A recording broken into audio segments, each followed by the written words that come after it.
Ubora kwanza wa misikiti na fadhila za kujenga ile misikiti, wa riayatiha, na kuichunga na kuitazama misikiti vilivyo.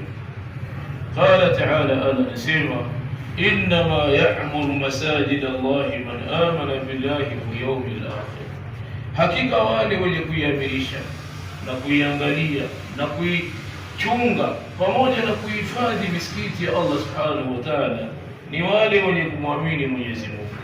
Wa aqama as-salata wa ata az-zakah, na wakasimamisha sala na wakatoa zaka. Wa lam yakhsha illa Allah, wala hawakumwogopa yote isipokuwa Allah subhanahu wa ta'ala. Fa asa ulaika an yakunu min al-muhtadin, huenda watu hao ndio watakuwa wameongoka. Watu hao ambao wanaiangalia misikiti ya Allah, wanahifadhi misikiti ya Allah, wanaijenga misikiti ya Allah, wanaisafisha, wanaiweka katika hali iliyo nzuri, bali wanahudhuria swala tano. Hao ndio watu insha Allah biidhnillah, kwa nguvu zake na uwezo wake Allah, hao ni katika wale watu.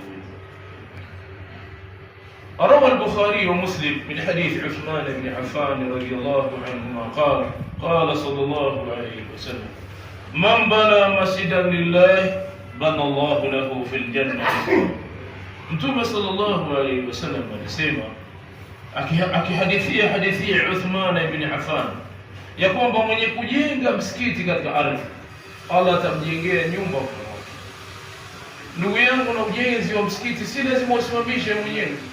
Ile nguvu yako ulioingiza pale, madhali kuna ikhlas, Allah subhanahu wa ta'ala anaweza akakuruzuku wewe akakujengea nyumba. Na hizi ndio tunachotafuta sisi, tutafuta janna ndugu zangu. Ndio maana tumeingia hapa, ni janna, ni pepo tunaitafuta, radhi za Allah subhanahu wa ta'ala. وروى البزار في مسنده من حديث أنس أن النبي صلى الله عليه وسلم قال. الإمام البزار akisimulia katika hadithi ambayo iko katika musnad wake, amepokea Anas, asema Anas ya Mtume sallallahu alaihi wasallam qala, amesema Mtume, sab'atun yajri lil'abdi ajruhunna wa huwa fi qabri, mambo saba yatampitikia mtu, yatakuwa yanapita na anafaidika nayo haya mambo saba, na hali ya yeye yule mtu yuko katika kaburi. Mambo saba haya ni yapi? Baada mauti, baada ya kufa. Man allama ilma, ni yeyote atakayesimama kusomesha watu, kufundisha watu, kuelimisha watu, ile faida anayoiacha na wale wakafanyia kazi huko nyuma, yale mambo yatamfuata kaburi kwake na yatamnufaisha.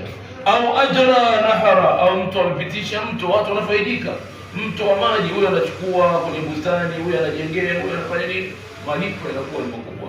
Mahala mtu upiti, ukaenda ukaupitisha ukawa unapita. Au hafara bi'ra, au amejenga kisima, amechimba kisima kisha akakiacha fi sabilillah, amechimba, au yeye anafaidika na wengine wanafaidika, yote hii ni fi sabilillah, malipo yake yatamfuata yeye kule kaburi.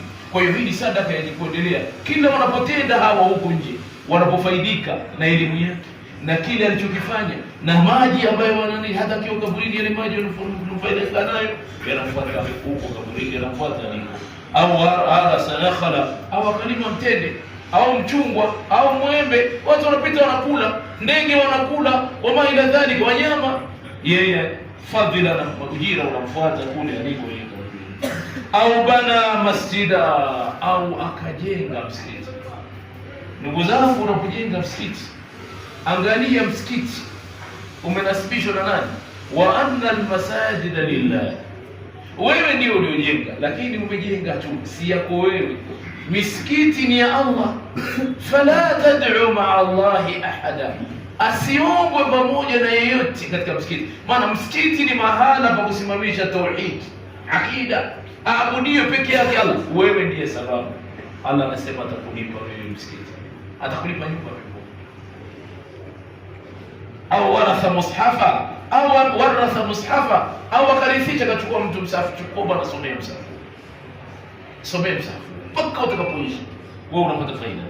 Au taraka waladan yastaghfir lahu baada mauti, akaacha mtoto anamuombea istighfari baada ya kufa. Ndugu zangu, yani hakika kuna mambo ni madogo, lakini ni makubwa sana. Leo hebu fanya hivi, ukichukua 5,000 yako ukienda pale mjini, unaweza kupata kanzu ya mtumba, tena iko katika hali nzuri kabisa. Ukamwambia mtu, bwana, mimi nakupa kanzu hii, kila anapovaa akienda msikitini, zile anazolipata na wewe unapata zile.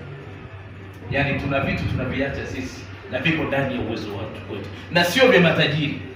Fikra zetu tunaona vya kile kibandiko, kikofia kile ulichompa, kina fadhila zake, kikanzo uliompa, kikoi ulichompa, yaani chochote anaendea wapi? Msikitini. Kila akivaa, hii ni msikitini, pana malipo yake. Akitoka amevaa kule nje, pana malipo yake. Unaona? Yaani vitu si tumewekewa haya, ni vitu vyote hivi, amali hizi za kufuata ukiwa kaburini. Na sisi ndio tunachotafuta kuwekeza. Kwa nini tunawekeza katika mambo ya kidunia? Unasema hasa Mwenyezi Mungu anaweza kunipa umri huko mbele nikawa nikashindwa kufanya kazi. Nijiweke vizuri ili nisije kuteseka. Sasa jiweke vizuri kwa ajili ya akhera. Kwamba sasa hiyo tunaweza